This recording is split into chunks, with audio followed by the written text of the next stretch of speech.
Welcome, everyone. This is our fourth session of Exoconscious Coaching, looking at childhood contact, the fourth session in the progression. And today we're going to be talking with Norma Hollis. She's a master change catalyst who writes programs for human development. She spent 30 years researching human nature from personal, professional, and spiritual perspectives, which led to her to create her platform, Authenticize. So if you see behind her, her authenticity grid that she'll be sharing with us today. Norma is an international board certified executive coach, speaker, and authenticity expert. She's helped many coaches, speakers, and leaders move from autopilot to meaningful purpose in life and business without losing their authenticity.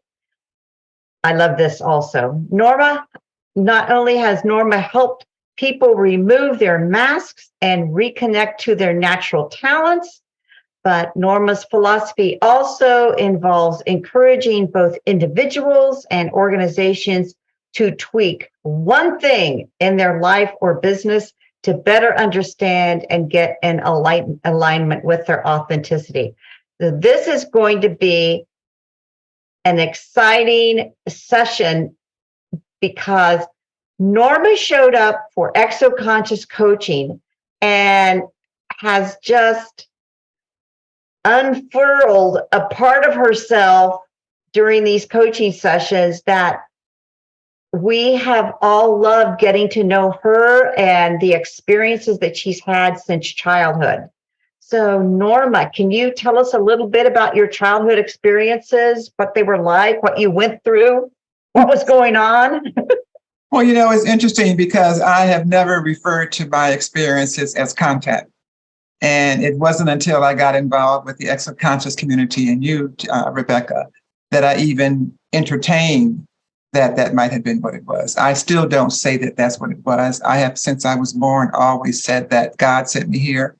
And I've always felt that my connections, I don't even call them contacts, but I call them unseen supporters is what I call them. They're energies around me all the time that are always communicating with me. They have been since I was a child, as long as I can remember. And when I talked about it in my family's home, they didn't know what to do with me or think about me, but I never backed down from anyone who did not understand or agree or seeing the world in my vision, because I did not want anyone to take it away from me. I didn't want any psychologist to tell me I was crazy, because I don't care if I'm crazy or not. I still believe I know what happened in my life. So, but I've never called it contact. So I call it now multidimensional. So the work that I've done as I've researched human nature for 30 plus years, I have always talked about the unseen supporters that are around us. The people that I've trained now talk about unseen supporters. And they recognize that we all have. So with that preface, it goes back for me at age 2, when was the time when I realized that it would be pretty tough for me here in this place on planet Earth. And that's because I came fully conscious. I won't say always, but when I researched this heavily in my late 20s, with all I could find of information, I concluded that I must be a walk-in. Now, whether I'm a walk-in or not, or was born with it, I don't know. But I know from a very early age, at the age of 2, I had consciousness beyond my years, without a doubt. I just couldn't speak it. So when my father was trying to tell me my name, and your name is Norma, what's your name? And I'd always say he would get so frustrated because he said, not my name, your name. Your name is Norma. What's your name? Almost like, stupid child. And I'd say, stupid daddy, my name is not mine. But I didn't have the language. And I don't know what mine meant to this day, except for me and I don't know. But I just know that's what I said. Now, the reason that I also thought it was a walk-in is because they say that when a walk-in occurs, there's a physical change that happens. And my mother remembers the age of 2 for me as a time when my hair changed. So African-American children have straight, silky hair that's just beautiful. Not that it's not beautiful later, it's a different kind of beauty, but it's much easier to manage for mothers when the hair is a little silkier. So I had that hair until I was 2 years old, and she just knew she was home free as far as my hair, and then it changed overnight one day. And that really sent her into a deep depression for a little while. It left me very frustrated and depressed also, because I'm thinking, these folks don't understand me. They're not telling me nothing I need to hear. And I was very clear about that. So I had that strong belief for another 3 years. And then at age 5, I finally decided to stop fighting it. And I'll be Norm. I have a picture of me when I was 5. It's my sister and another friend, and it's Easter Sunday, because we're both dressed in our beautiful dresses. My mother was a little bourgeois African-American wife, and I had my little bracelet on and the nail polish, and my sister and my girlfriend were like, oh, you could see in their face, oh, the Easter party. You look at me, I'm like, it's a man in a suit. Well, that's been my whole life. I can see through stuff, all my life. So as far as what you would call contact, I do remember as a child, even as an adult in married life, I would wake up having been reading. And I'd wake up as an adult, why was I just reading? Where'd that come from? And I never really examined it more than strange stuff has always happened to me in my life. So after a while, I just stopped questioning it. I just accepted and just, oh yeah, another strange things, keep on going on, so be it. I was always an all-A student, and I always got multiple choice questions. All the easy ones I got wrong because I would overthink them because I just saw the world differently. So I just came to understand I was different. I had boys that would tell me, you're different. And I asked them how, and they could never answer me. I never got to understand why. But I do understand now. So those, I guess, are contact experiences. And I'm sure there's more than that as well. One, my most profound experience that I remember was when I was in my 20s. And I had met some women that I didn't know I knew they were lesbians, but I did not know they were witches. I knew they were witches, didn't know they were lesbians. It didn't matter. But in any event, I visited them. They had decided that they wanted me to join their group or something. And I was visiting them, and they were doing their best to feed me this cabbage they had made. And I guess I did a little research about it ahead of time, whatever. But my unseen supporters told me, don't eat the cabbage. Let me clean it first. So I delayed and delayed and delayed and delayed. And when they said it was okay, I ate the cabbage. They were so delighted. But I knew it wouldn't bother me because it had been cleansed. I had been protected from whatever that they were trying to do. Anyway, that night, they had a warlock there. They called him a warlock. And he went home with me.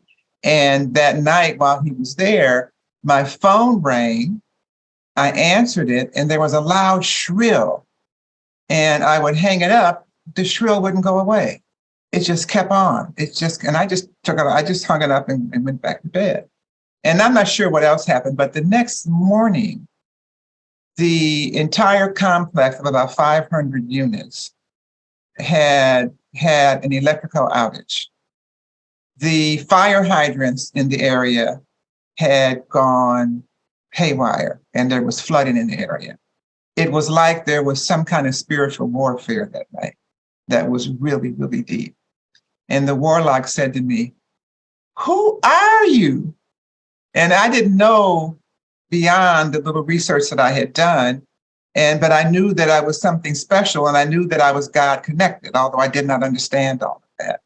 And he said to me, yeah, but if a bullet hits you, you'd still die. I said, well, yeah, I'm sure that's true. But nonetheless, this was my belief. I had forgotten all this, but when I was turning 50, I took 3 months and wrote everything I could remember of all these experiences that I've had all my life. And I set it aside, and I actually picked it up after I got reawakened about almost a year ago. And I said, dang, I forgot about these things. Wow. When they're happening, you kind of know they're something like that, but you just don't know for sure. At least I didn't. Some people are born into families that help them adjust to this and understand it early. What I came to believe and now I know it's true, is that I came in 30 years ahead of time, because the information that I have and what I know is very valuable for millennials and who are, having children, raising children now, and are now in corporate America and doing other things, and they're wondering why they're off sync and off balance. And I'm at a point, the work that I've done is largely to prepare them and their children for all the transitions that are going on now. Tell us a little bit about what physical ailments you had as a child and how you coped with that, because I felt like during the group, that sharing that you did of what you had was a very significant physical transformation for you. It moved you through being human. It pulled you into being human. Big time. So when I was a child at the age of 8, I woke up one morning with a violent earache.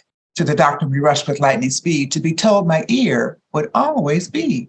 It seems a cold started in the nose, traveled through a weak tube to crust on the earlobe, creating a hole in my middle eardrum as my spiritual journey was then begun. So that's the start of a 35 stanza poem that I wrote about the first 35 years of my life or so. And that first time at age 8 was very significant. I woke up on the 4th of July with brown spots on my pillow, took it to my father, who's a dentist, who found out easily that it was something with my ear. It was a holiday weekend, but my father had other friends. He had a medical, they were all, the Black community of doctors was very close. So Dr. Burton Phillips saw me and examined my ear and found I had a hole in my eardrum. They tried to do antibiotics, and my body was allergic to them. I had to go to the hospital to culture what was happening, to find what would resolve the infection. They found only one thing that had to be applied topically. And when I went to the doctor's office that Saturday, the nurse held my feet and my mother held my arms, which should have been a clue.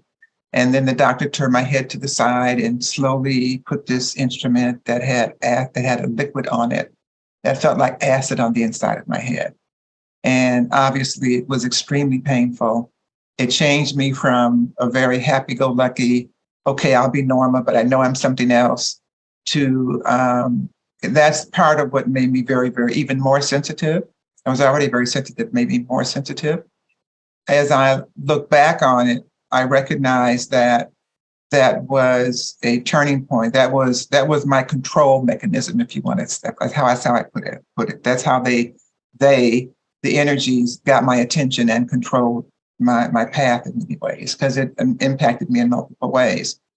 For one, that's when I started taking antibiotics for my ear infections. I ended up taking antibiotics for 55 straight years. Had ear infections for 55 straight years. And for 40 of those years, I took oral antibiotics. And then I went to eardrops, which was much healthier on my system. But the 40 years of oral antibiotics created a really bad case of Candida albicans, which is a yeast infection that we get as women vaginally, but I had it throughout my entire system. And that took 5 years of homeopathic medicine. And I had 1 year I ate nothing but vegetables, meat, and plain yogurt for 1 solid year. And that's what helped. And with a lot of tinctures and homeopathic and acupuncture and what have you. I've also had 13 surgeries. I have always contributed to surgeries to the antibiotics, but I don't know, maybe just because I'm sensitive and my body's different. One of my best friends who worked with me for a number of years, Bessie, used to always tell me that I had the strangest diet. And this was back in my 20s when I was back in Detroit, because I never did eat like regular people. I knew intuitively that certain things I shouldn't eat. I had allergies to shrimp and other things very early. But now, and then as I got older and did my work with authenticity, every January I would tweak my diet, at least one change I would make. And now I'm at the point, my diet is unrecognizable from regular human beings. And I'm very much a vegan. I have a very But I do eat meat. Okay, I do eat not meat, but I do eat fish occasionally for a little more protein and a little more satisfaction. But I'm a very, very careful eater. I now have 2 meal prep organizations I work with. One's totally vegan. It uses a lot of garbanzo beans, which I can't do because my body makes kidney stones, and beans contributes to kidney stones. And the other one is a little more blander, but she's specifically to my dietary needs. So that was one impact that greatly impacted me, both my physical health, and your health does impact other parts of you. Another way that it impacted me is that what I learned is that it taught me how to listen more deeply, because it made me far more sensitive. And my work is about your inner, your outer, and your expressive voice. And one of the things I teach a lot is how to listen to your inner voice. And so the voices started speaking to me when I was 8 years old.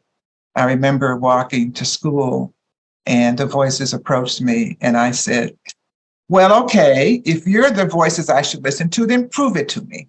And the next week, let somebody walk by with red socks, listen to somebody else mention the word elephant in a conversation. And if that happens, then maybe I'll believe that you're the right voice. And it happened in the first week. And then I did it for 3 or 4 more weeks, asking something different each time. And every time it showed up and they eventually said, do you believe us now? And I said, yes. And then that was the real start of a very close relationship I have with my inner voice. 10 years ago, I got this beautiful gift from my husband. He said he walked by it and he had to get it. It talked to him and told him he had to buy it for me. And my brand, I'm always in orange. And this was an orange elephant with red socks. So that and I use this because I'm a professional speaker in some of my presentations to help people understand the longevity of spirit, the longevity of unseen supporters, and the value of listening to your inner voice. And so the third part that impacted me from the ear was I used to have tremendous, terrible earaches as a result of these ear infections. I had to go back to that doctor several times. It didn't hurt as much each time, but it still hurt. But the earaches hurt more. They tried to give me shots and drops and eardrops to stop them. Nothing would stop them. I was in Buffalo, New York, my 9th year in the summer, visiting my grandparents, and the earaches came. And the first thing I said to them is, bring me a woman doctor, because the men doctors don't help me. Well, they brought me a woman, but she couldn't help me either. She was so depressed that she couldn't help me. And then my mother said the magic words, call Papa. Now, Papa is her father. He's a Baptist minister. And he took me in the bedroom and laid me down and said that God must have something very important for me to do to give me so much pain at a young age.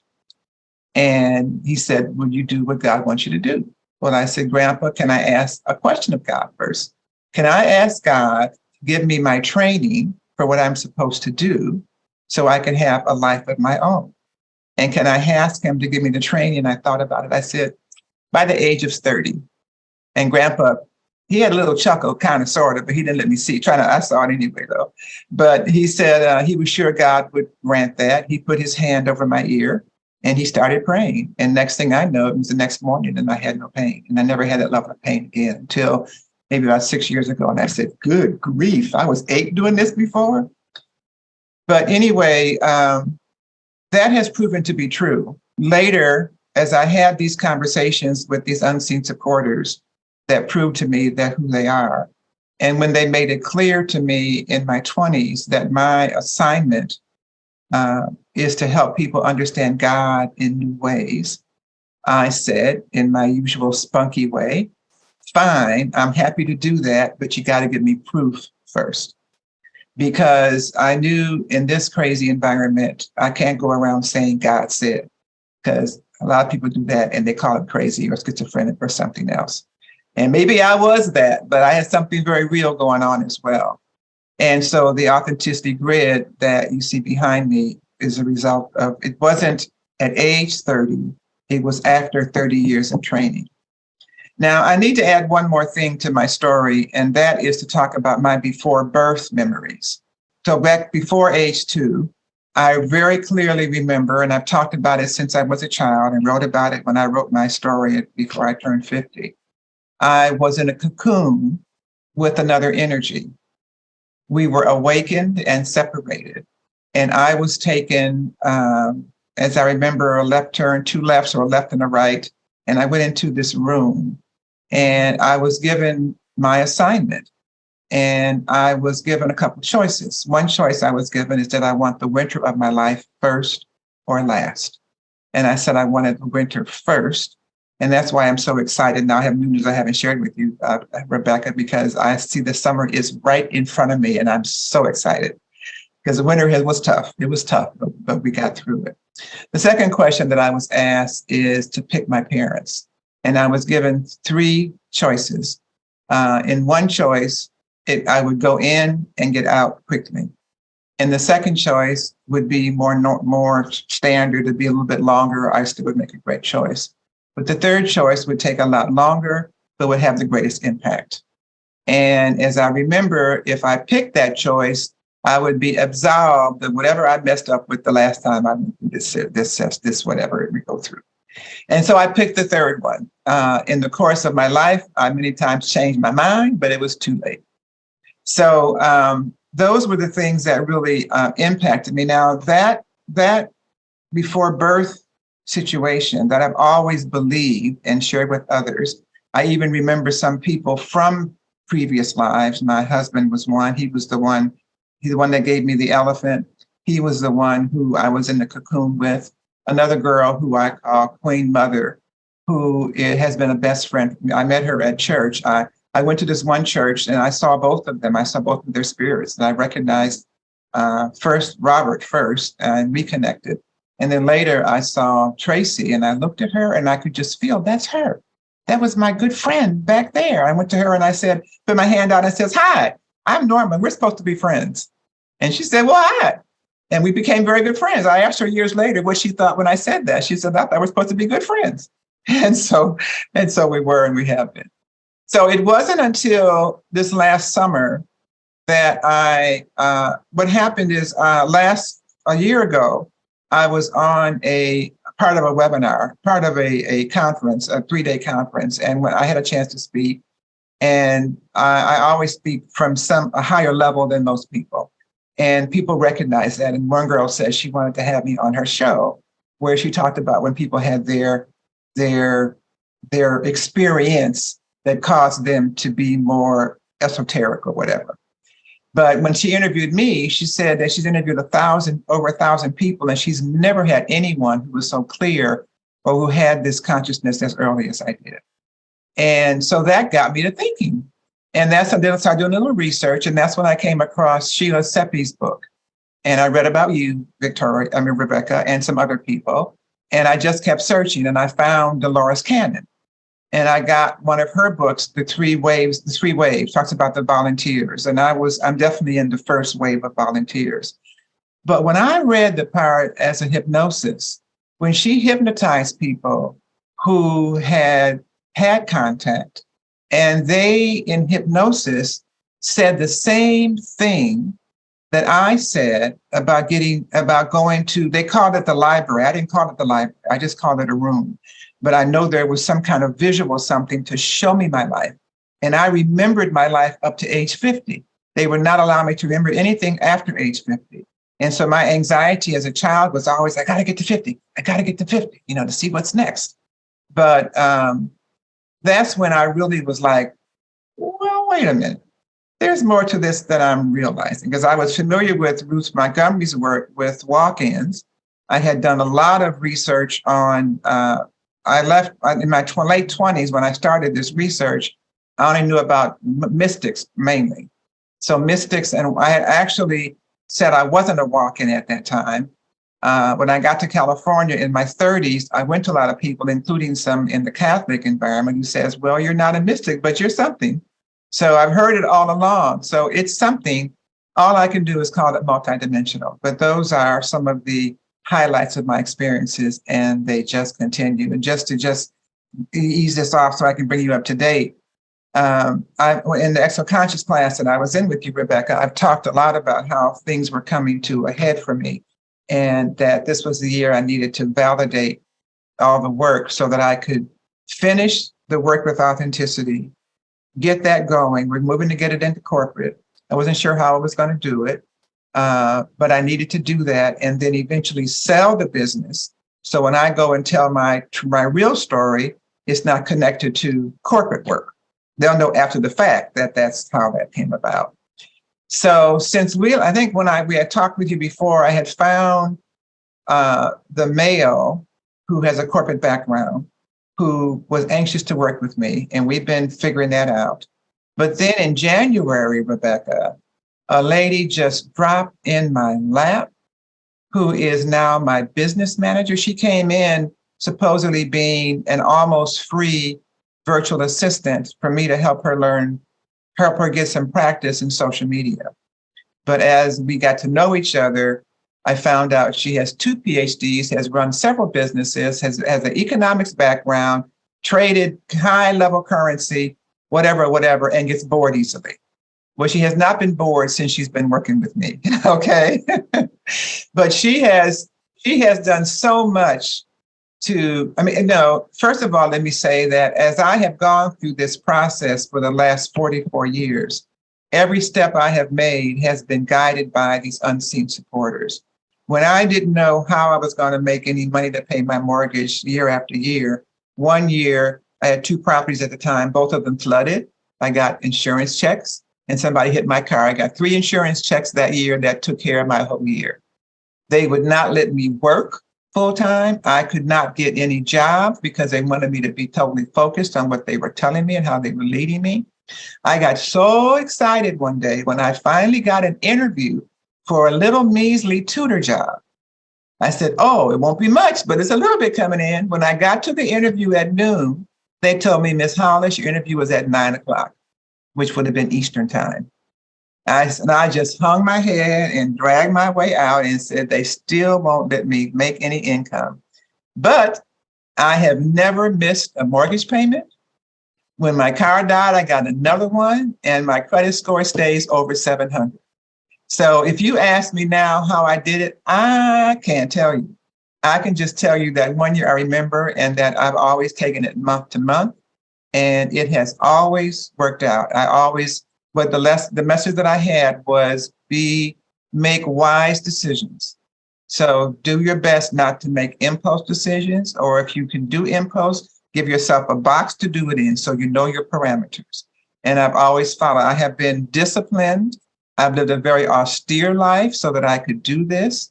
I was told that it would be late in my life before I finished this. In my 50s, I said, it's got to be 450. It's got to be when I turn 50. Then it's got to be when I turn 60. But they said, no, Norm, it'll be in your 70s, which I am now in my 70s. And it is happening far more. I could not have found this woman if I had gone looking for her. But I did go looking in my spirit and in my mind. And they were waiting to just the opportunity to connect us. Now, I also want to say that I am a go-getter. I'm focused on getting things done. And they've told me many times, slow your roll. You're moving too fast. And I have fallen. I have 3 occasions of falling that has happened. I first fell and broke my foot. My right foot, I could not drive for 6 months, slowed me down. 3 years later, I fell and broke my arm. I could not type longer. That slowed me down. And just 3 months ago, I fell 3 times in 1 month on my right rib. And that's when in December, I said, well, fine, I'm not doing anything because obviously you got something in store and I'm not waiting. And that's when the rain started falling and the girl came. And I spent the last 4 weeks, Rebecca, doing nothing but resting. I've been sleeping. I've been in my pajamas most days. I've been on Zoom with pajamas and a poncho on because after 44 years, now I have someone to run it. I'm confident. I'm clear. It's happening. And she does believe that we have the potential of doing 7 figures in this first year. So it's just really, I now teach people until I did a presentation on Saturday and I told people I was supposed to talk about being a speaker. What I talk about mainly is just following what God tells you to do, following your voice and let that lead you. People don't do that. They just say the mind gets in and reason says it should be this way, but whose reason? So that's what I can share. I love this, the sharing about your grandfather coming and telling you that you had a mission and laying his hand on your ear. Was there anything else in your childhood? Because to raise a child who is hearing God's voice had to have been rather challenging, I think, to your parents. Did you express that to them, or? I stopped talking because they never believed me. They never supported what I said. Now, here is a woman whose father was a preacher. And then they did bring somebody to the house. I had to be 8-ish, somewhere around between in that 7 to 10 age range, I believe. And I can't remember his name. Frank, I think was his name. Uncle Frank, they called him. And I think his job was to talk to me to see if this is real. Am I really whatever? And I believe that his advice to them was to ignore it. And that's what they did. And talking about confusing somebody, that left me very, very confused because I really had no validation for this deep, deep experience that I was having. It wasn't, I mean, they didn't even acknowledge my level of intelligence. I knew I was smart, on genius level, but they never, they were just, my dad was, well, who's going to marry her? Who's going to marry somebody with that smart? That was the concern. So it made it very difficult. So I just stopped talking. And I spent a lot of my time away from my parents' home. I was a middle child. So my sister was born, we were born in the same year. She was first in January, I'm born in December. And we're the girls. And the first boy was born 3 years after me. So I became the middle forgotten child in a way. My father sent me a letter in my 30s or 40s and admitted that I raised myself. So the book that I'm writing is called Raised by the Spirit, because the Spirit actually raised me. But they didn't know what to do with me or how to do. It was my English teacher in high school when she asked me, what am I going to do in college? And I said, I'm going to go into, she was in middle school. And she said, what I was going to major on in high school. And I said, home ec. That's what my parents led me to. She said, what a waste of a great mind, which was the first time I had ever had anybody tell me that. Because I was in Detroit. We were the first Black family in a white environment. There weren't a lot of supportive, teachers who accepted Black intelligence. I remember in the first grade, my first racial experience was when everybody was writing their name on the board. She got to my name and she didn't let me write my name. I didn't get a chance to do that. So, but I didn't, those things, they were curious to me, but I was never, really, they were not overt. But when Miss Moffitt said, what a waste of a mind, I said, oh, yes, I am kind of smart, but I never had a context, I was out of college before I realized that my choices in life were more than teacher, doctor, lawyer, or dentist. Those are the 4 things my parents led us to. And none of us became either one of them. But that I did not know how many choices. I wanted to be a preacher because I loved my grandfather's preaching. I'd sit up in the balcony and watch him, and I write poems about his black robes, flowing, and how he gets all riled up, and how the women in white with their gloves on, and their fans, and they would take people, and how one lady got the spirit and she gave her baby to somebody behind her and just started running. And I didn't understand any of it, but I said, I can't wait to get grown and see what that's all about. So, but they told me that women don't become preachers, but I'm a speaker. So I'm a preacher in a different way. I love how the Spirit moves through you and sharing the before birth preconception. Are you feeling that there's a further connection around death to what you're being told? And is this a holistic thing, or is this more just about earth life to you, or just death and eternal life, or however you want to describe it? Is that also involved? Well, yeah, it's a continuation of my soul's ongoing journey. I was hand selected to come here and do this because as I had one boyfriend for a hot minute that said to me he couldn't believe that that any one person would spend so many years doing this one thing, being so committed to it. I've had other people. I've had a young girl. Some people have met who just marvel that I have spent my entire life not focusing on how much money can I make, but just focusing on getting the job done that I'm here to do. I do believe, and or if another friend said this to me without any us having conversation, that wherever I was previous to this, I didn't do something right. So that's why I'm very committed to making sure I do things right this time, because I know it's to have made the commitment for the long term to make the choice of the thing that would be the most difficult but would make the most impact is a testament to my being here. My operations manager, who's been my best friend for 20 years, says that the T in Norma T. Hollis, Norma Thompson Hollis, I do Norma T. Hollis a lot. She says that's for being tenacious. It's Norma Tenacious Hollis, because I've been steadfast and I've had this connection, this almost one-on-one conversation. Others have told me that I was pretty spunky and bold to, at 8 years old, say, prove it to me if you're the spirit, and if you're the one I should speak to. But I always had that consciousness. And I would never let anyone talk me out of it.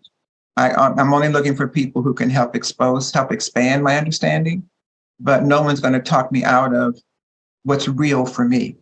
And at this stage in my life, it's very, very real because it's proven itself over and over again. I mean, right now, I have almost no fear because that's what I teach people. Once you understand that your unseen supporters are right there with you, and it's not that God is with you or God is with me, it's I'm with God. I'm with the Creator, and however the Creator works. So what it's done for me, I always thought that when I have to teach about teaching people more about God, understanding God, I always thought it was about the pre-birth experience, because some people don't even believe in reincarnation. But now I believe it's deeper than that. It is helping to understand the role of the unseen supporters, who they are, that maybe they are ETs, maybe they are multidimensionals. I like to talk a lot about how we don't know, because we see right now the evidence of how they don't like something. They're not the spirits, but people on the planet don't like something. They just burn the books like it didn't exist. So we don't know how many times in the past the books have been burned. But what they don't realize is that information comes through us, comes into us. The creation that I did, and I felt I had a lot of Ma'at energy from ancient Egypt, M-A-A-T. She was the goddess of harmony.